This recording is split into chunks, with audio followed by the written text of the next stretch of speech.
We're now going to hopefully join Yuzi and his co-founder Sam in a live Q&A.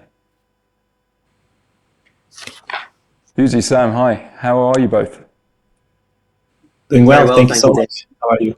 Good, all very well, thank you. Great to see you, and thank you, Yuzi, for that presentation again. That was a great first step into Hebe. I want to start with going back to the beginning. Why have you guys created this platform? What was the inspiration behind it? Uzai, shall I take that Yeah, and then I can? I hand thought it over would to be you? you, Sam, but I didn't want to, predetermine. Well, the stories come together. So I've worked in healthcare for about eight or 9 years now, with the NHS and with an international healthcare organisation as well. But outside of that professional experience, from a personal angle, I've always been very aware of the challenges that face families caring for children with additional needs or long-term conditions. Grew up with a very close family friend with quite complex cerebral palsy, and separately to that, my mum is an occupational therapist for individuals with quite complex epilepsy.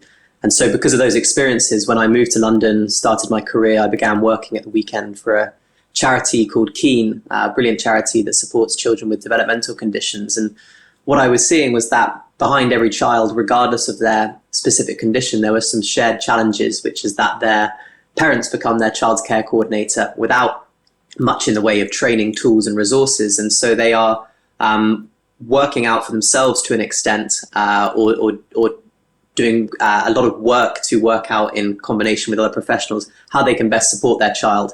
And in my professional career, was seeing some amazing new technologies for other areas of healthcare. For example, diabetes, self-managing their healthcare. And I thought you could apply some of those same principles to provide a kind of companion-style support to families and children. And so fortunately, at the end of last year, I teamed up with Uzai, and I'll let him finish the story about EF, perhaps.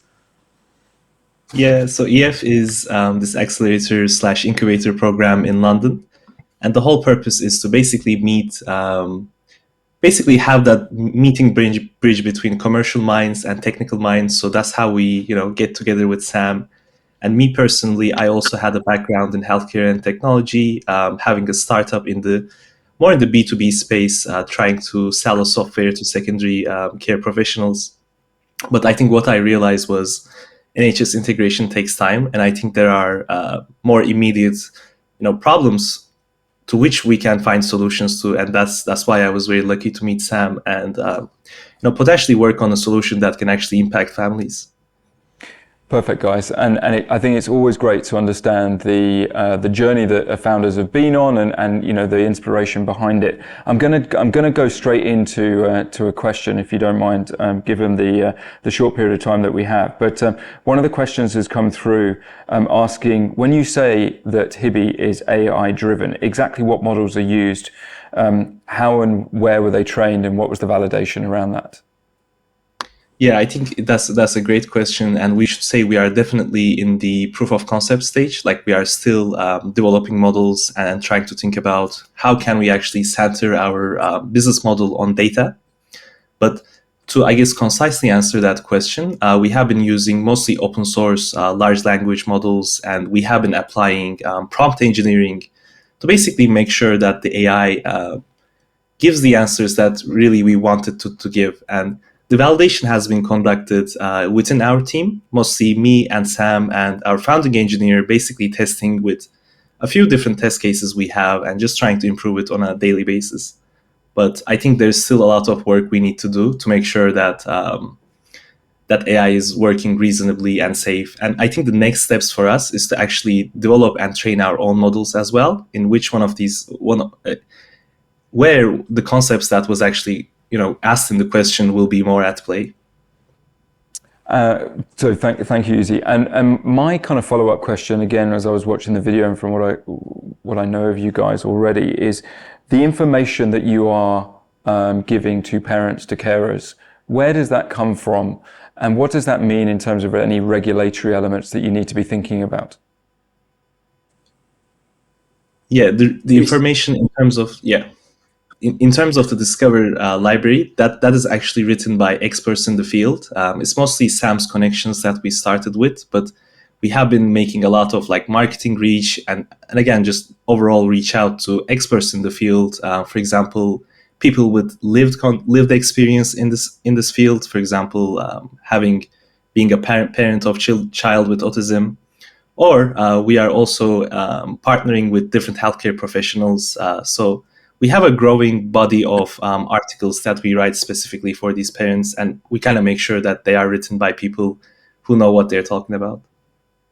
Yeah, I can chime in there a little bit as well, because and it ties to the last question as well. So there's kind of two levels to the information that we're providing families with. One of them is the level of our library of content, which, as Uzai has mentioned, has been put together by a range of brilliant experts in the field, everyone from professionals in therapy for parent carers through to parents who specialize in providing neurodiversity training to parents in the space, benefits guidance, and so on. And that's our own content of library, our own library of content. And then we have the second level, which is what we call a kind of trusted knowledge base. So there are some brilliant resources online from your local offer, for example, or national charities that are fantastic at explaining to families how they can go through various steps of a process for a benefit, for example.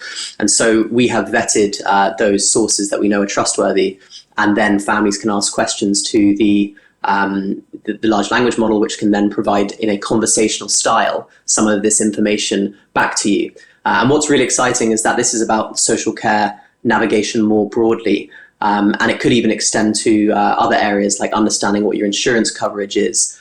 Because some of this documentation is really hard for you to read through yourself and work out which bits are applicable to the question you have in mind.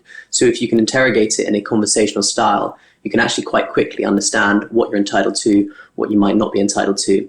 And to just come back to your point, David, on regulatory implications, we make it quite clear within the app that the Discover section is not about medical advice. It's about navigating the care system, understanding options that are available to you, and everything that's outside of that medical sphere. Fantastic. And guys, I know we've only got a short period of time, unfortunately. There's lots of questions that I would like to ask you, and I'm sure there's more coming through. But just quickly, what's next? Where are you? I know that you said that you've obviously going to be releasing soon. You're going to be, there's an offer there. What's coming next? Yeah, we had an exciting week last week, which was that we, for the first time, made the Apple version of our app publicly available beyond those that we've been doing early testing with. The Android version is hopefully coming in the next few days. We timed that with a trip to the Brilliant Kids to Adults North event in Manchester last week. And so we have our first users coming onto the platform, hundreds of users this week, which has been really exciting. It's now about making sure that we're delivering on the features that we're promising them and making sure it's a smooth user experience. So we have this kind of direct to family proposition. And then secondly to that, and probably the priority for the business going forward, is to make sure that actually this is something that families have access to without having to go into their own pocket for. And so we're in conversation with a large number of providers of predominantly SEND support, so within your local authority, the Special Educational Needs and Disability team, to try and partner with us so that it can be freely available for families within their area. Fantastic. Sam, Uzai, thank you so much. Congratulations on everything that you've done so far. Good luck with everything that is no doubt going to happen in the future. Thank you for joining us on the Children's Health Technology Conference 2023. Thanks for your support, David. Cheers.